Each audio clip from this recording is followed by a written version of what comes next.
তোমার পথে চলতে গেলে আমরা বন্ধু হিসেবে কাকে গ্রহণ করব? কোরআনকে প্রশ্ন করুন, কোরআন তুমি বলে দাও আমি কাকে, আল্লাহর পথে চলতে গেলে কাকে ফলো করব, কে আমার বন্ধু হবে?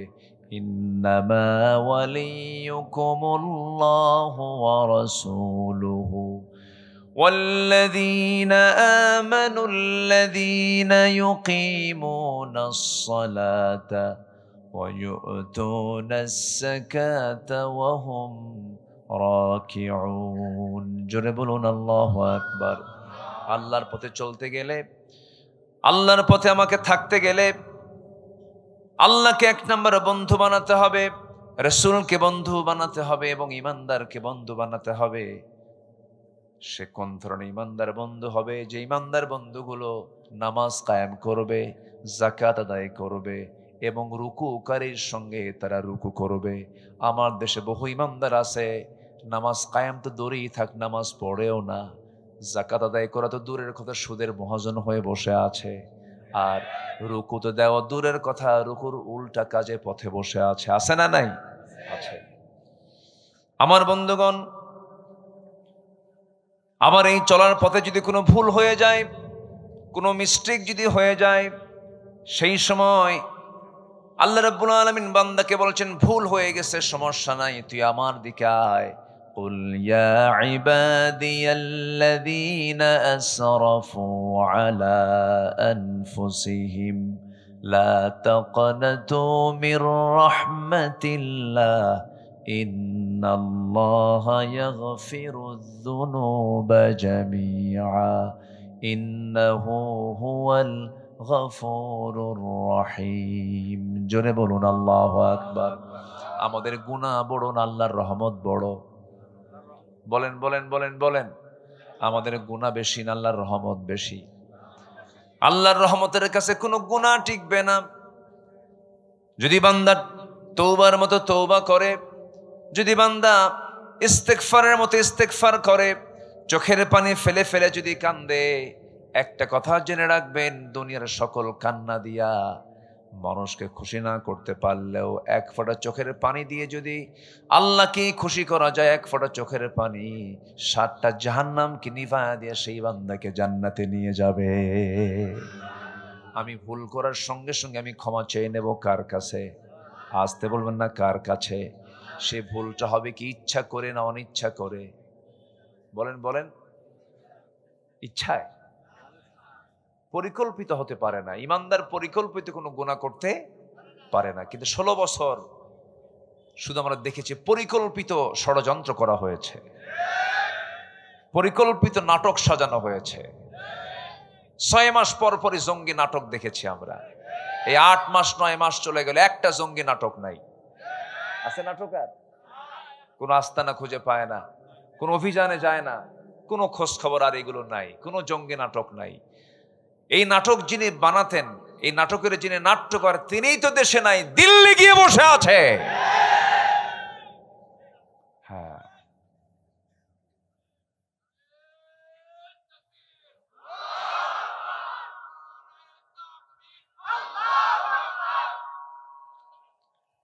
সম্মানিত ভাইয়েরা, পরিকল্পিতভাবে সাজানো নাটক তারা তৈরি করেছে। আল্লাহর পছন্দের বান্দাগুলোকে তারা পরিকল্পিতভাবে রাষ্ট্রীয়ভাবে হত্যা করেছে তারা। আপনি চিন্তা করতে পারেন, আল্লামা সাঈদীর মতো মানুষকে কেমন করে নাটক তৈরি করে কারাগার থেকে বের করে হসপিটালে নিয়ে ইনজেকশন পুশ করে দুনিয়া থেকে বিদায় করা হয়েছে। এরকম করে একটা দুইটা নয়, ফেরাউন খুন করেছিল ৪০,০০০ শিশু, আর এরা ১৬ বছরে খুন করেছে ৬০,০০০ মানুষকে। এগুলো নাটক। এই নাটকের বুদ্ধিদাতা হলো মিস্টার ইবলিস। আসতে কন কেন? এই বুদ্ধি কে দিয়েছিল? ইবলিস বুদ্ধি দিয়েছিল। ইবলিসের বুদ্ধিতে চলার কারণে আর হজম করতে পারে নাই, সব দৌড় মারছে, কেউ নাই। খাইছে বেশি, যে মশা বেহুশ হয়ে খায়, যে মশা, কিছু মশা আছে খুব স্মার্ট মশা, পরে কখন টেরও পাওয়া যায়। স্মার্ট মানে আপনার চোখে পড়ার আগে ওর মানে চামড়ায় বসাও শুরু, খাওয়াও শুরু, যাওয়াও শেষ। আপনি দেখেনি না, পরে দেখেন যে কি চুলকায় কেন, ফুলে গেল কেন, মানে মশা নাই কিন্তু খায় চলে গেছে। স্মার্ট মশা। আর কিছু মশা আছে হলো মানে এত খাদক, যখন বসছে ঠিক আছে, কিন্তু অমাপা খায়। দেহের যে ওজন তার চাইতে ওজন বেশি হলো মশার। আল্লাহ তাআলা এই জন্য মশার উদাহরণ আজ থেকে ১৫০০ বছর আগে দিয়েছেন। মশার উদাহরণ, মাযা আরাদাল্লাহু বিহাযা মাসালা, তোমার আল্লাহর কাজ নাই কেমনে আল্লাহ মশার উদাহরণ কোরআনের মধ্যে দিল কেন? এই জাতীয় প্রশ্ন যখন করা হলো, কিন্তু আল্লাহ তাআলা তার এই উদাহরণ দিতে কি তার আল্লাহর কোনো কারো কাছে কৈফিয়ত দেওয়া লাগবে? আর মশা কি ছোটখাটো কোনো বিষয় না। আজকের এই প্রযুক্তির যুগেও সামান্য মশার কামড়ে মানুষ মরে যায়, যায় না? লেটেস্ট একটা রোগ যেটা, সেটা হলো কি, এডিস মশার কামড়ে কি হয়? ডেঙ্গু। ডেঙ্গু হয়েছে যার, পঙ্গু হয়েছে সে এই মশার কামড়ে। তো মশা যখন মানুষের চামড়ায় বসে, চামড়ায় বসার সঙ্গে সঙ্গে সে আগে কি করে? আগে হুল ফুটায় না, আগে চতুর্দিকে অ্যানেস্থেসিয়া করে, অবশ করে এরপর আপনাকে সাইজ করে। আগে তুই টের পাবি, তোর বাপও টের পাবে না। আগে অ্যানেস্থেসিয়া করে এরপরে সে তার হুলটা ফুটায়, পরিমাণ মতো খেয়ে, যেটা স্মার্ট, সে উঠে চলে যায়। কিন্তু কিছু মশা আছে বেহুশ, খাইতে খাইতে কোনো হুঁশ থাকে না, দেহের চাইতে ওর রক্তের পরিমাণ পেটে নেওয়া বেশি হয়ে যায়, আর নড়তে পারে না, উঠতেও পারে না, চিত হয়ে পড়ে ওই জায়গায় মরে। এই ১৬ বছর যারা ছিল ক্ষমতায়, বেহুশের মতো খাইছে, পালানোর রাস্তা খুঁজে পায় নাই। সিলেট দিয়ে যাইতে চাইছিল কালামানিক, সিলেটবাসী একদম বিসি আউট করে দিছে। জানেন আপনারা? জানেন না এগুলো? জানেন না? আল্লাহ ছাড় দেন, ছেড়ে দেন না। এই জন্য জুলুম করা যাবে না, আমরা জুলুম করব না। জোরে বলি ইনশাআল্লাহ। জুলুম করলে একদম সোজা ডাইরেক্ট তাকে ধরে ফেলেন কে? আল্লাহ ধরে ফেলেন। জুলুমের কাতারে যাওয়া যাবে না, জুলুম করতে পারবো না আমরা। ইমানদার কখনো জুলুম করতে পারে না। ইমানদারের সঙ্গে জুলুম শব্দটা যায় না। ইমানদার জুলুমকে উৎখাত করে সেখানে শান্তি প্রতিষ্ঠা করবে, হককে প্রতিষ্ঠা করবে। ইমানদার কখনো জালিম হতে পারে না, ইমানদার কখনো ফাসেক হতে পারে না, ইমানদার কখনো মুশরিক হতে পারে না। আমার বন্ধুগণ, এই জন্য আমরা কোরআনের সঙ্গে ধারণা দেব, কোরআনকে মানব। জীবনের এক জায়গায় না সব জায়গায়। বলুন, আসতে বলবেন না, এক জায়গায় না সব জায়গায়। আল্লাহ রাব্বুল আলামিন কোরআনকে আংশিক মানতে বলেন নাই, কোরআনকে পরিপূর্ণরূপে মানতে বলেছেন। আফাতুমিনুনা বিবা'দিল কিতাব ওয়া তাকফুরুনা বিবা'দ। কিতাবের কিছু অংশ মানবে আর কিছু অংশ মানবে না। এর ফলাফল হলো ইল্লা খিজিয়ুন ফিল হায়াতিদ দুনিয়া। দুনিয়ার জিন্দেগিতে তুমি লাঞ্ছিত হবে, লাঞ্ছিত জীবন যাপন তোমার জন্য উপহার হয়ে যাবে, এবং আখিরাতের জিন্দেগিতে তুমি ক্ষতিগ্রস্তদের অন্তর্ভুক্ত হয়ে যাবে। এই জন্য আমার বন্ধুগণ, কোরআনকে মানার শর্ত হলো আংশিক না পুরোপুরি, অর্ধেক না পুরোপুরি। কোরআন তেমন একটি বিধানের নাম, যার একটি হরফকে যদি আপনি অমান্য করেন, ঈমানটা চলে যাবে। একটা শব্দ তো দূরেই থাকলো, একটা আয়াত তো দূরেই থাকলো, একটা হরফকে যদি আপনি অস্বীকার করেন, আপনার ঈমান থাকবে না। এই জন্য কোরআনকে সম্পূর্ণরূপে মানার জন্য তাকিদ দিয়েছেন তিনি আমারকে। উদখুলু ফিস-সিলমি কাফা ওয়ালা তাত্তাবিউ খুতুওয়াতিশ শাইতান ইন্নাহু লাকুম আদুউম মুবিন। জোরে বলুন আল্লাহু আকবার। পরিপূর্ণরূপে ইসলামে দাখিল হয়ে যাও। আংশিক ইসলামকে মানা যাবে না। ব্যক্তিগত জীবনে ইসলাম মানবে, পারিবারিক জীবনে ইসলাম মানবে, রাষ্ট্রীয় জীবনে ইসলাম মানবে না। রাজনীতির প্ল্যাটফর্মে গিয়ে নবীর নাম বাদ দিয়ে দিবা। রাজনৈতিক আন্দোলন করতে গিয়ে আমার নবীর সুন্নাহকে বাদ দিয়ে তুমি অন্য নেতারা তুমি সুন্নাহকে ধরবা। রাসূলকে শুধু নামাজে মানবে, রাসূলকে শুধু রোজাতে মানবে, রাজনীতির প্ল্যাটফর্মে মানবে না, রাষ্ট্রবিধানে মানবে না, আইনে মানবে না। তুমি নবীর উম্মত নও, তুমি হলো ভণ্ড, মহাভণ্ড। ঠিক কিনা? নিজের সুবিধা মতো করে ইসলামকে মানতে চায়। সুবিধা মতো নিজের সুবিধা ইসলাম মানা যাবে না। ইসলামকে মানতে হবে ইসলামের মতো করে। ইসলামকে মানতে হবে কি? ইসলামের মতো করে ইসলামকে মানতে হবে। ইমানদার কখনো বলতে পারেন আমি জাতীয়তাবাদী চেতনার মানুষ। ইমানদার কখনো বলতে পারেন আমি সেকুলার পন্থী মানুষ। ইমানদার বলতে পারেন আমি সোশ্যালিজমকে লালন করি। ইমানদার বলতে পারেন আমি ক্যাপিটালিজমকে লালন করি। কারণ এই সমস্ত ইজমগুলো সব মানুষের তৈরি করা ইজম। এই সমস্ত তন্ত্র মন্ত্র পচা অবস্থা সব নিজের জীবন থেকে ধুয়ে মুছে সাফ না করা পর্যন্ত ঈমানের দাবি করা সম্ভব নয়।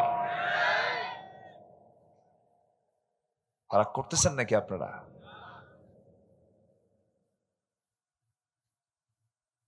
আমার দল ইসলামী মূল্যবোধের দল, এই সমস্ত কথা অনেকেই বলে। আমরা ধর্মীয় মূল্যবোধে বিশ্বাসী। ধর্মীয় মূল্যবোধে বিশ্বাসী তো ইসলামী দল করো না কেন? হ্যাঁ, কি রাগ করতেছেন নাকি আপনারা? রাগ করলেও কি করবো ভাই, আমাকে সত্য কথা বলতে হবে তো। আপনি বলছেন আমি ধর্মীয় মূল্যবোধে বিশ্বাসী। ধর্মীয় মূল্যবোধে যদি আপনি বিশ্বাসী হন, ইসলামী মূল্যবোধে যদি বিশ্বাসী হন, আপনার দলের নাম তো ইসলামী দল হবে না, আপনার দলের নাম হবে ইসলামী দল।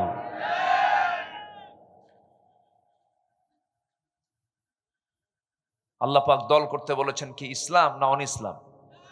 আরো জোরে, আরো জোরে। কোন ইসলাম? কোন ইসলাম?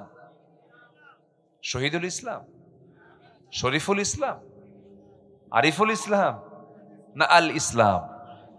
দিন ইসলাম। হ্যাঁ ফাইন, দিন ইয়াল ইসলাম।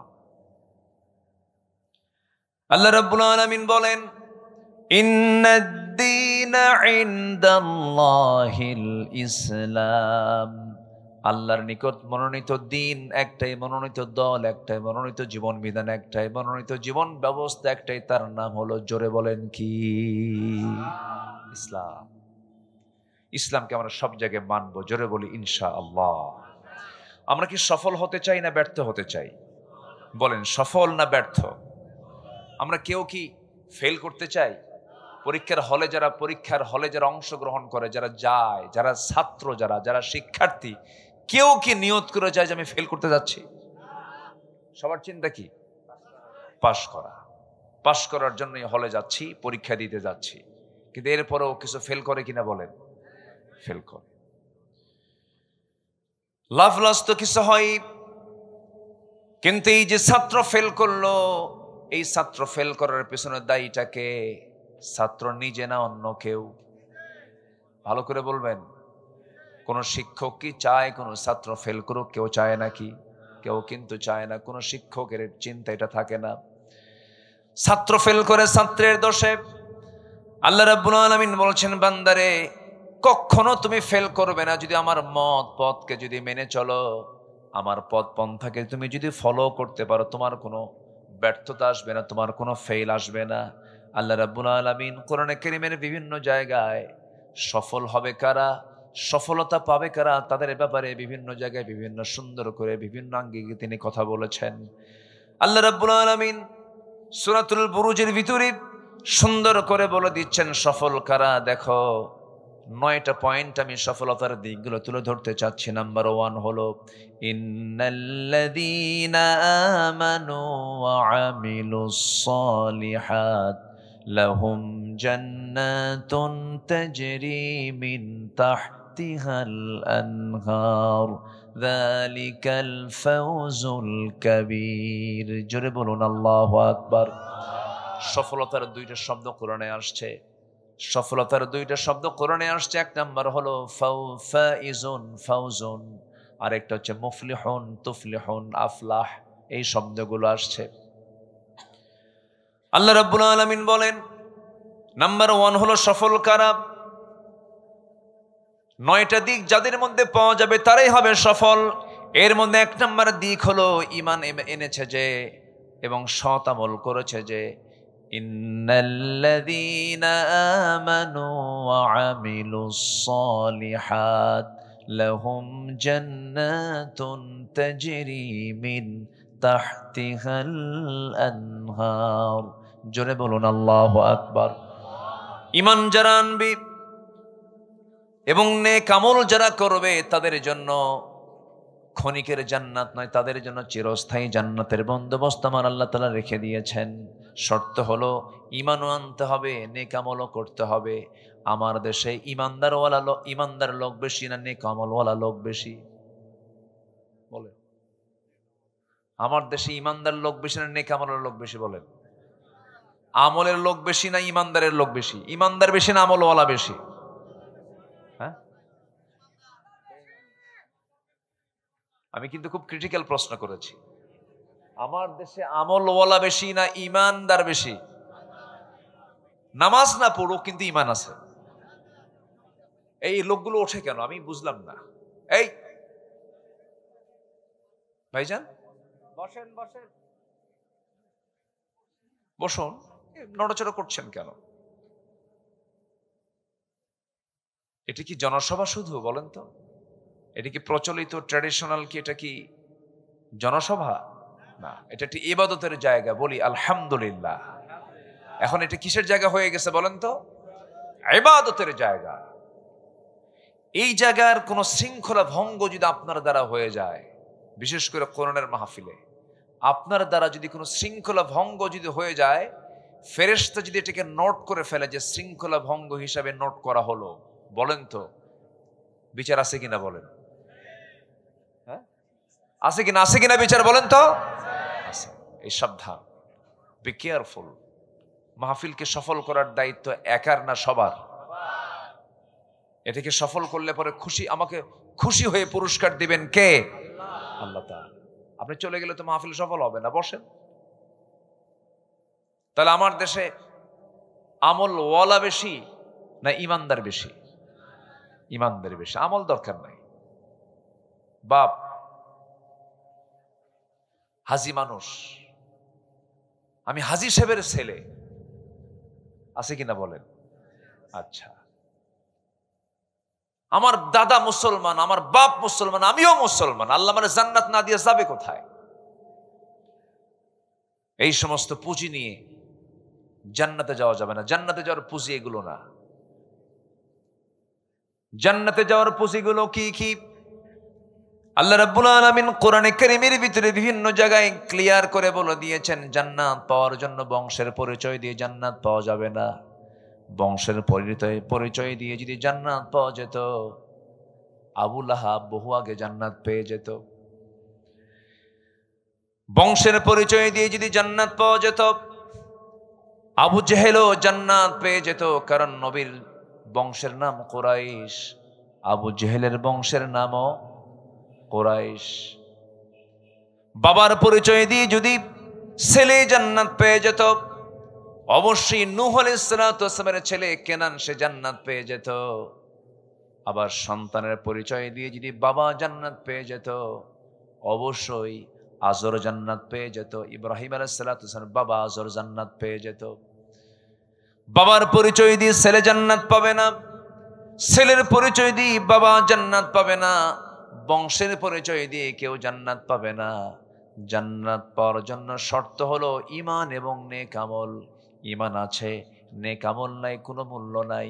আবার আমল আছেন, ঈমান নাই, তাও মূল্য নাই। দুটাই লাগবে, বলে দিয়েছেন তিনি আমার কে? আল্লাহ রাব্বুল আলামিন। সেই জন্য বলছেন, ঈমান যদি আনতে পারো, নেক আমল যদি ভালো করে করতে পারো, আমি আল্লাহ তোমাকে এমন সুন্দর জান্নাত দেব যে জান্নাতের নিচ দিয়ে নহর প্রবাহিত, নদী প্রবাহিত। জোরে কোন সুবহানাল্লাহ। রাজশাহী কোন নদীর তীরে? বলেন বলেন বলেন, পদ্মা নদী, আনহার। জান্নাতটাও আল্লাহ পাক রেখে দিয়েছেন নদীর তীরে, যার নিচ দিয়ে নদী প্রবাহিত। যেখানে জান্নাতের বর্ণনা সেখানে আল্লাহ পাক নহরের কথা বলেছেন। সে জায়গায় থাকবে হলো শুধু পানির নহর নয়, 4টা নহর থাকবে। কেউ কি একটু সুবহানাল্লাহ বলবেন না ভাই? সবাই কি জান্নাত চান না? সবাই কি জান্নাত চান? 4টা নহর থাকবে সেই জায়গায়। এর মধ্যে আল্লাহ রাব্বুল আলামিন 1 নম্বর জান্নাতের কথা বলেছেন, যে নহরের কথা বলেছেন, পানির নহর থাকবে, শরাবের নহর থাকবে, মধুর নহর থাকবে, দুধের নহর থাকবে। আল্লাহ রাব্বুল আলামিন দুধটাও দুনিয়াবাসীর জন্য দিয়ে দিয়েছেন, মধুটাও আল্লাহ রাব্বুল আলামিন দুনিয়াবাসীর জন্য দিয়ে দিয়েছেন, পানিটাও দিয়ে দিয়েছেন। আরেকটা হলো শরাব, সেই শরাবটা স্পেশাল শরাব। দুনিয়ার মদ খেলে পরে লিভার পচে যায়, সেন্সলেস হয়ে যায়, মস্তিষ্ক বিকৃত হয়ে যায়। কিন্তু জান্নাতের যে শরাব আল্লাহ রাব্বুল আলামিন দিবেন, যা পান করলে পরে যৌবন শক্তি ডাবল ডাবল হয়ে যাবে। এবং আল্লাহ রাব্বুল আলামিন ওই শরাবের মধ্য দিয়া ওই জান্নাতের যুবকটাকে চিরযৌবন তাকে দিয়ে দিবেন। জোরে কোন সুবহানাল্লাহ। আর দুনিয়ার শরাব খেলে কি হয়? তাল না মাতাল? তাল না মাতাল? মাতাল। মদ খায় রাত 3টার দিকে দরজার কাছে এসে বলে, বউকে ডাক দিচ্ছে। বউ তো টের পাইছে, এত জোরে ডাকে, খাইছে তো কিছু অবশ্যই। দরজা খোলার সাহস পায় না, বড় ছেলেকে ডাক দিয়ে বলে, বাজান তোর বাপ আসছে, দরজায় ডাকতেছে, আমি তো একা যেতে পারতেছি না, তুই আয় সাথে। বড় একটা ছেলেকে সাথে নিয়ে দরজার কাছে এসে দরজা খোলা মাত্রই ডাবল বোতল খাইছে। চোখ বড় বড় বানায়া বউয়ের দিকে তাকায়া বলে, আম্মা আসসালামু আলাইকুম। বউ মনে মনে কয়, হাই রে, কোন তালে পড়লাম। একটু রাগ করে বলে ফেললো, তোমার কি একটু হুঁশ নাই? পাশে একটা যুবক ছেলে পাশে দাঁড়ায় আছে, তুমি তার সামনে আমার মা বলে ডাকো? ছেলের দিকে এখন উল্টা তাকায়া বলে, দুলাভাই আসসালামু আলাইকুম। এই হচ্ছে দুনিয়ার শরাব। এবং যে মাদকাসক্ত, তার দ্বারা সবই সম্ভব। সে তার নিজের মেয়ের সঙ্গেও জেনা করতে পারে, নিজের বোনের ইজ্জত নিতে পারে, একটা মানুষকে খুন করতে পারে। আর সেই মদের ফ্যাক্টরি আমার দেশে থাকে, আর সেই মদের আইন আমার দেশের সংসদে মুসলমানরা পাশ করে। আর সেই দল করে বলে, আমি ধর্মীয় মূল্যবোধে বিশ্বাসী। কি কথা কি বুঝতেছেন আপনারা? কার গায়ে লাগলো আর কার গায়ে না লাগলো এগুলো আমাদের দেখার বিষয় নাই। এগুলো কথা বলতে হবে আমাদের। জেল খাটছি, অনেক অত্যাচার সহ্য করছি, সমস্যা নাই। মরবো তো একবারই, মরার মতো মরবো। বাতিলদের সামনে মাথা নত ইমানদার কখনো করতে চায় না, করতে পারেও না, ঠিক কিনা? বহু আন্দোলন হয়ে গেছে। ৭১-এ জাগছিলাম, এ জাতি জাগছিল না ৭১-এ, এর আগে জাগছিল ৪৭-এ।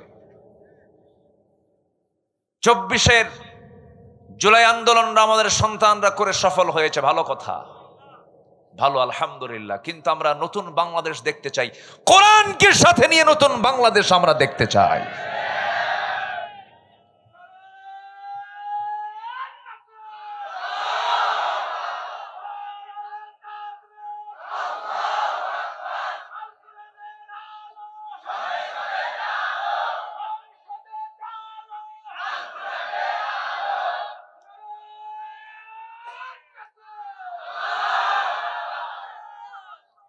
আমার দেশের নেতৃত্ব আজ পর্যন্ত ৫৪ বছরে যারাই ছিল, তারা এক একটা বড় বড় চিটার, ঠিক কিনা? ধোঁকাবাজ। নির্বাচন আসলেই বলতো, আমি আলহাস কুতকুতানি সুলকানি খাউজানি। নির্বাচন আসলেই বলতো, আমি একজন ধর্মীয় মূল্যবোধে বিশ্বাসী। নির্বাচন আসলেই বলতো, আগামী নির্বাচনে যদি আমরা আপনাদের জনসমর্থন পাই তাহলে মদিনার সনদে দেশ চালাবো। দেখছেন কত বড় মিথ্যুক চাবাবাজ। অনিসলামী দলের নেত্রী কয়, মদিনার সনদে দেশ চালাবো। মদিনার সনদে দেশ চালায় নাই, মোদির সনদে দেশ চালিয়েছে ওরা।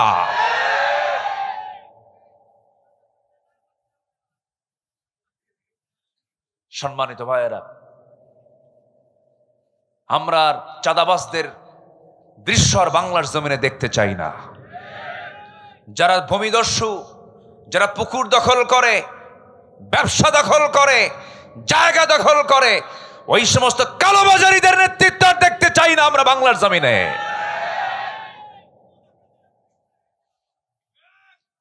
আমরা সজাগ থাকলে, আমি জেগে উঠলে দেশ বিজয় অবশ্যই হবে। জোরে বলি ইনশাআল্লাহ। আমি নিজেই একটা বাংলাদেশ, আমি নিজেই এক বাংলাদেশ, ঠিক কিনা? আমরা এগিয়ে যাব সামনের দিকে, সততা নিয়ে, নৈতিকতা নিয়ে, আদর্শ নিয়ে, ঈমান নিয়ে। আল্লাহ কবুল করুন। দেখলাম তো সবকিছুই, কত কষ্ট করে আমার সন্তানরা জীবন দেয়, আর উপদেষ্টার পদগুলো নিয়ে ক্ষমতার মসনদে ওরা বসে এদেশের শত্রুগুলোকে দেশ থেকে পাচার করে দেয়। বড় আফসোস। মঞ্চ উঠলেই, 16 বছর ধরে এক নেতার বক্তব্য শুনতাম, মঞ্চ উঠলেই বলতো খেলা হবে।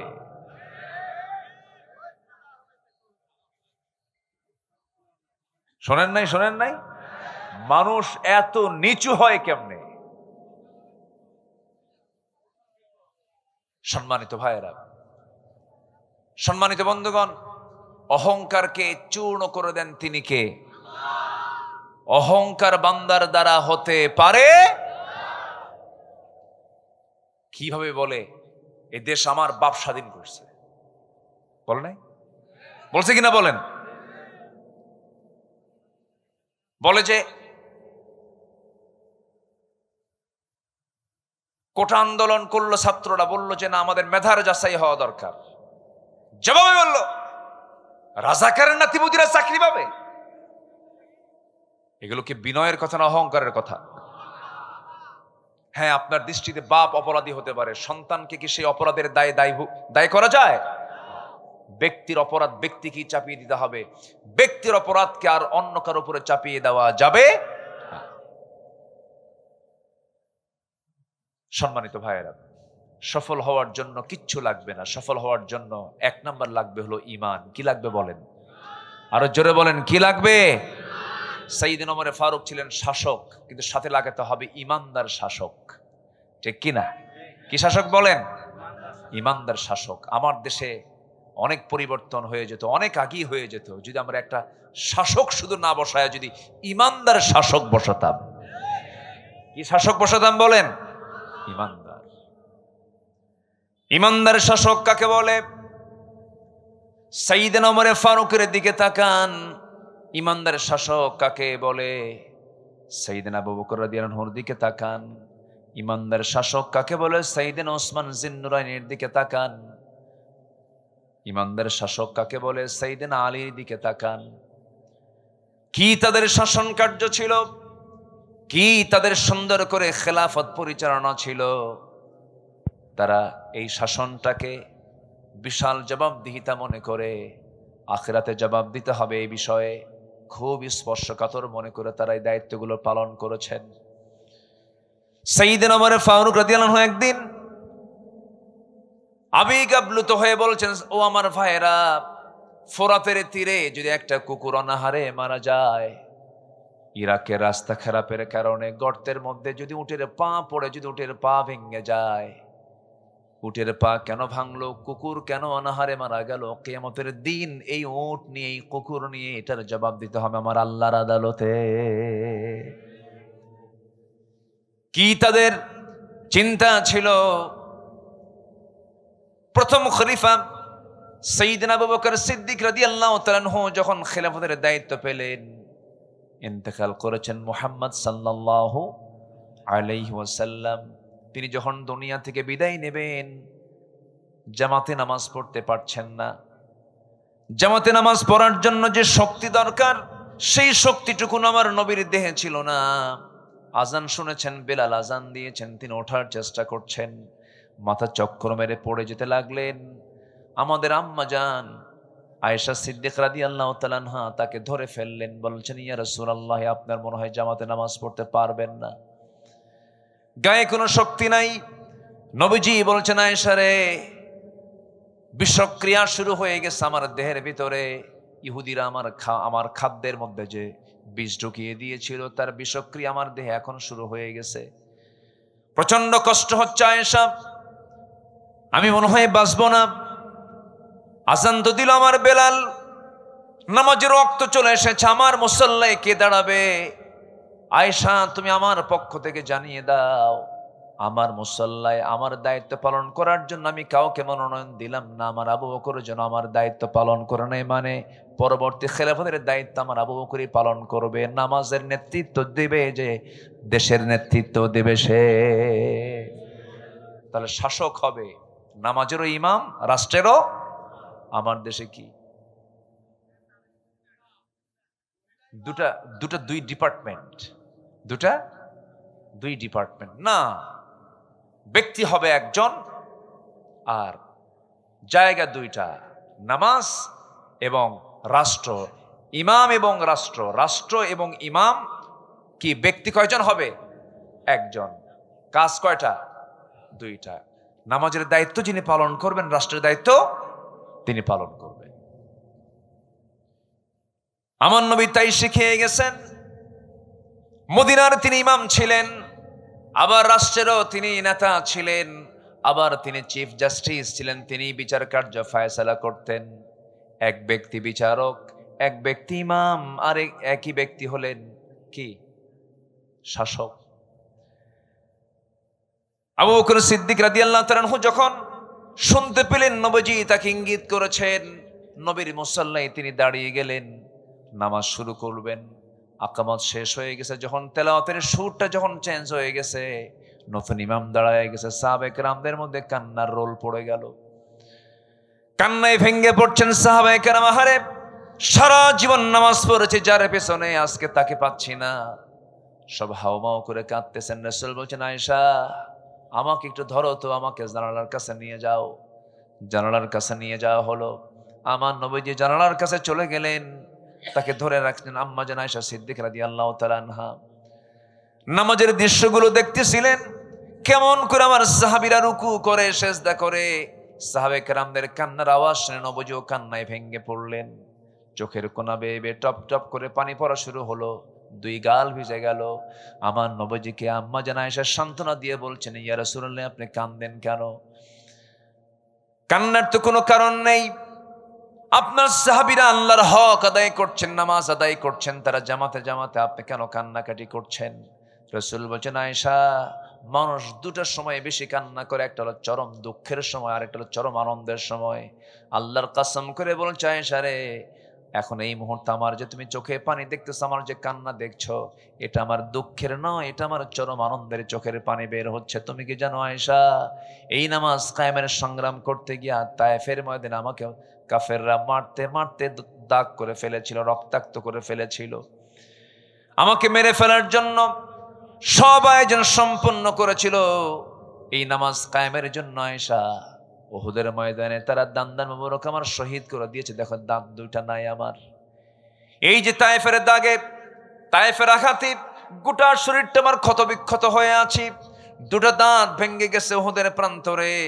ওরে আয়েশা, খন্দকের পরীক্ষা খনন করতে গিয়ে ওই যে আমার কোমরটা কুঁজো হয়ে গেছে, আজকে মৃত্যুর দিন পর্যন্ত, মৃত্যুর আগ পর্যন্ত আমি আমার কোমর সোজা করতে পারছি না। যেই নামাজ কায়েমের জন্য আমার কোমর চলে গেল, আমার দাঁত চলে গেল, দেশ ছাড়তে হলো, গালিগালাজ শুনতে হলো, ক্ষত বিক্ষত হতে হলো, আমার চাচা আমির হামজাকে মেরে তারা কলিজা পর্যন্ত বের করে চিবায় চিবা প্রতিশোধ নিতে পারলো। সেই নামাজ আজকে রাষ্ট্রীয় পর্যায়ে কায়েম হয়ে গেছে। আয়েশা এটা আমার দুঃখের হাসি, দুঃখের কান্না নয়, এটা আমার আনন্দের কান্না। জোরে কোন সুবহানাল্লাহ। আমার বন্ধুগণ, আমার নবীর ইন্তেকাল হয়ে গেল, বহু লম্বা কথা। ইন্তেকাল হয়ে যাওয়ার পর খেলাফতের দায়িত্ব গ্রহণ করলেন হচ্ছেন সাইয়েদনা আবু বকর সিদ্দিক রাদিয়াল্লাহু তাআলা আনহু দায়িত্ব পালন শুরু করলেন, কিন্তু তার দায়িত্বের আগ থেকে তিনি এক প্রতিবেশী বৃদ্ধা নারীর তিনি হক আদায় করতেন। তার স্বামী ছিল না, তার কোনো ছেলে সন্তান মেয়ে সন্তান কেউ ছিল না, নিঃসন্তান একজন মহিলা ছিলেন, বয়স্ক নারী ছিলেন। তার ঘরের পাশেই তার ঘর, তাকে দেখার জন্য যেমন তেমন কেউ ছিল না। তিনি করতেন কি, প্রত্যেক রাতে তিনি চলে যেতেন মহিলার কাছে, গিয়ে তার কাপড় চোপড় ধুয়ে দিতেন, তার খাবার টাবার প্রস্তুত করে দিতেন, ধুয়ে দিতেন, সবকিছু পরিষ্কার করে ঘর বাড়ি পরিচ্ছন্ন করে তিনি দিয়ে আসতেন। কিন্তু খেলাফতের দায়িত্ব যখন পেলেন, ওই বৃদ্ধা নারী মনে মনে চিন্তা করতেছে, আজকে থেকে আমার খেদমত করবে কে? আবু বকর তো নতুন দায়িত্ব পেয়ে গেল, কিন্তু দায়িত্ব পেয়েছেন, এটার কোনো প্রভাব ওই বৃদ্ধা নারীর ঘরে পড়ল না। যথারীতি তিনি সব কাজ শেষে তিনি মহিলার ঘরে ঢুকতেন, কাপড় চোপড় ধুয়ে দিতেন, রান্না বান্না করে দিতেন, ফল ফলাদিগুলো ধুয়ে দিতেন, খেদমত চালাতে লাগলেন। পাশেই ছিল সাইয়েদনা ওমর ফারুকের বাড়ি। তিনি মনে মনে চিন্তা করছেন, আমাদের ভাই আবু বকর তো খেলাফতের দায়িত্ব পেয়েছেন, ওই মহিলার খেদমতটা আমি করা শুরু করি। দরজায় গিয়ে নক করে বলছেন, আমি ওমর, আমি আপনার খেদমত করতে আসছি। সঙ্গে সঙ্গে মহিলা বলছে, খেদমতের প্রয়োজন নাই, কিছুক্ষণ আগে এক যুবক আমার খেদমত করে থিয়ে চলে গেছে। মনে মনে চিন্তা করলেন, কোন সেই খাদেম আমার দেখা দরকার। সাইয়েদনা ওমর ফারুক করলেন কি, অন্ধকার রাত্রিতে ওই বৃদ্ধা নারীর, বৃদ্ধা মহিলার ঘরের দরজার পাশে তিনি দাঁড় হয়ে আছেন, কে যেন খালি পায়ে চট করে ঘরের মধ্যে ঢুকে গেল। প্রথম রাত পান নাই, দ্বিতীয় রাত পান নাই, তৃতীয় রাতে তিনি দেখতে পেলেন কে যেন ঘরের মধ্যে খালি পায়ে ঢুকে গেল। অপেক্ষার প্রহর গুনলেন। কিছুক্ষণ পর দরজা খুলে যখন বের হতে নিয়েছেন, নগ্ন পায়ে পিছন থেকে চট করে তার হাতটা চেপে ধরে মুখের দিকে তাকায় দেখেন কেউ নয়, সাইয়েদনা আবু বকর সিদ্দিক রাদিয়াল্লাহু আনহু সামনে দাঁড়ানো। ওমর ফারুক বলছে, আমিরুল মুমিনিন, আমাদের তো কিছু হক আছে। আপনি দিনের বেলা রাষ্ট্র চালাবেন, রাত্রিবেলা এত পরিশ্রম করবেন, আপনি তো বাঁচবেন না, অসুস্থ হয়ে পড়বেন। সাইয়েদনা আবু বকর বলেন, আবু ওমর, কিয়ামতের দিন আমার হিসাব তুমি দিবা না, তোমার হিসাবটা আমি দেব না, আমার প্রতিবেশীর হক আমাকে আদায় করার সুযোগটা তুমি দিয়ে দাও। জোরে কোন সুবহানাল্লাহ। প্রত্যেক রাত্রিতে তিনি খালি পায়ে বের হতেন জনগণকে দেখার জন্য, প্রত্যেক রাত্রিতে খালি পায়ে বের হতেন। ওমর ফারুক একদিন তাকে দেখে ফেলেন, তিনি খালি পায়ে নগ্ন পায়ে হাঁটতেছেন। প্রশ্ন করছেন, সাইয়েদনা আবু বকর, খালি পায়ে হাঁটেন কেন? এই যে পাহাড়িয়া পথ, পাথরের পথ, পাথরের ধাক্কা লেগে, পাথরের সঙ্গে আঘাত লেগে পা থেকে রক্ত ফেটে, চামড়া ফেটে রক্ত বের হয়ে যাবে, আপনি তো অসুস্থ হয়ে পড়বেন। সাইয়েদনা আবু বকর বলেন, ওমর ভাই ওমর, আমি যদি খালি পায়ে গভীর রাত্রিতে না হেঁটে যদি জুতা পায়ে হাঁটি, জুতার শব্দের সাথে, জুতার সাথে পাথরের আঘাত লাগবে, একটা আওয়াজ বের হয়ে যাবে। এই আওয়াজটা যদি আমার রাষ্ট্রের, আমার নাগরিকের কানে চলে যায়, গভীর রাত্রিতে ঘুম নষ্ট হয়ে যাবে। আর যদি আমার পায়ে হাঁটার শব্দে যদি আমার প্রতিবেশী, আমার রাষ্ট্রের নাগরিকের যদি ঘুম নষ্ট হয়ে যায়, কিয়ামতের দিন এর জন্য আসামির কাঠগড়ায় দাঁড়িয়ে তার জবাব দিতে হবে। এই জন্য আমি নগ্ন পায়ে, খালি পায়ে জনগণকে দেখার জন্য নিশীতে রাত্রিতে হাঁটতেছি। জোরে কোন সুবহানাল্লাহ। নেতা আসিবেন রাজশাহীতে, ঢাকা হইতে, কি হইতে, ঢাকা হইতে আসিবেন বা ইয়ারে আসিবেন, এয়ারপোর্টের লাইন সম্পূর্ণ ক্লোজ।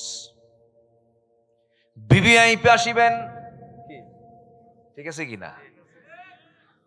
সাহেব বাজারের রাস্তা 3 ঘন্টার জন্য বন্ধ। এয়ারপোর্টের লাইন পাবা থেকে আমচত্বর পর্যন্ত 3 ঘন্টা কোনো যানবাহন চলিবে না। ভিভিআইপি আসিতেছেন, আছে নাকি? এগুলো ভিআইপি, এগুলো সোর সোর, ঠিক কিনা?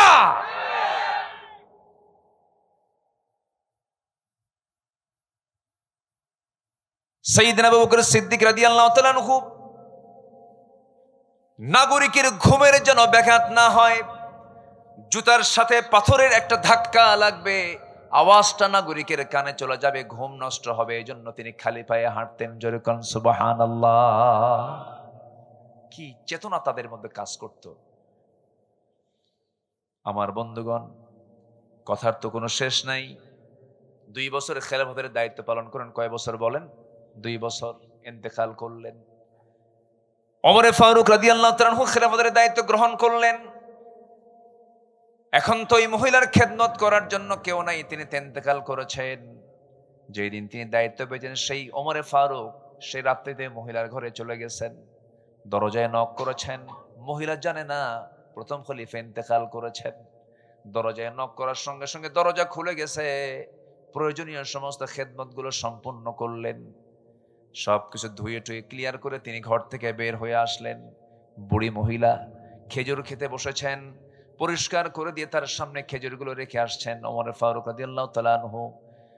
সেই খেজুর থেকে একটা খেজুর মুখের মধ্যে নিয়ে তিনি খেতে নিয়েছেন, হঠাৎ করে কামড় দিয়েছেন। দাঁতের নিচে খেজুরের বিচিটা আটকে গেছে। সঙ্গে সঙ্গে বুড়ি মহিলা বলে ফেলতেছেন ইন্না লিল্লাহ। ইন্না লিল্লাহ বলার কারণ হলো উনি মনে মনে সিদ্ধান্ত নিয়েছেন, বুঝতে নিশ্চিত হয়েছেন নিঃসন্দেহে আমার আগের খাদেম আবু বকর নাই, সে দুনিয়া থেকে বিদায় নিয়েছে। কারণ আমার আবু বকর যদি আজকে খেদমত করতে আসতো, আমার আবু বকর খেজুর শুধু ধুয়ে দিত না, খেজুরের বিচিটা শুদ্ধ খেজুর থেকে বের করে আমার জন্য খাওয়ার সুবিধা করে দিত। জোরে কান সুবহানাল্লাহ। আমার বন্ধুগণ, এই জন্য শাসক দরকার। কি ইমানহীন না ইমানদার, বেনামাজি না নামাজি, খেয়ানতকারী না আমানতদার, মিথ্যাবাদী না সত্যবাদী, ওয়াদা রক্ষাকারী না ওয়াদা ভঙ্গকারী? মনে থাকবে কথাগুলো, মনে থাকবে? সবার কি মনে থাকবে? আমরা তো মানুষও ভালো না, আমার এই দেশের মানুষ তো আমার ভালো না। ভালো মানুষ আপনার কাছে আসলে তখন আপনি ঠেলে দিয়ে বলেন, আপনি এখানে আসছেন কেন? এখানে কি ভালো মানুষের ভাত আছে? আমরা এই দেশের মানুষও ভালো না, তো আমাদেরও সমস্যা আছে, আছে না নাই বলেন? ফাইল নড়ে না, ঘুষ দেয় কে? কে দেয়? জনগণ। জনগণ দেয় না? জনগণ দেয়। স্যার ফাইলটা তাড়াতাড়ি পার করে দেন। আপনার ফাইল তো 99 নম্বরে, কি 99 নম্বরে থাকুক, ওটাকে 1 নম্বরে আনতে হবে। কত দিতে হবে স্যার বলেন? আছে না নাই? আচ্ছা, ঘুষ খাওয়া তো দোষ, তবে ঘুষ দেওয়ার মধ্যে কোনো দোষ নাই। আসতে কয়, আছে না নাই? সুদ খাওয়া তো দোষ, তবে সুদ দিতে কোনো দোষ নাই। হ্যাঁ, আছে না নাই? সুদ খাওয়াও দোষ, সুদ দেওয়াও দোষ। সুদ খাইলি কেন, এটারও বিচার হবে। সুদ দিলে কেন, এটারও বিচার হবে। বিচার করবেন কে? চলে যাচ্ছেন নাকি আপনারা? সবাই থাকবেন তো? জোরে বলি ইনশাআল্লাহ। সুদের কথা বলতেছি তো আবার রাগ করতেছেন কিনা জানি না। এই সময় দয়া করে উঠবেন না, যদি ওঠেন ভাববো ওটাই সুদ খায়।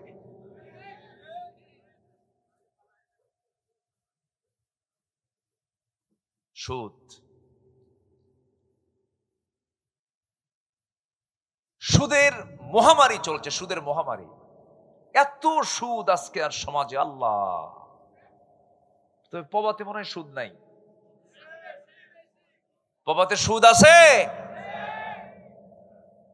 সুদের সম্পদ, সুদ দিয়ে গড়ানো সম্পদের মেয়াদ থাকে না, যে কোনো মুহূর্তে শেষ হয়ে যায়। এটা মাথায় রাখবেন।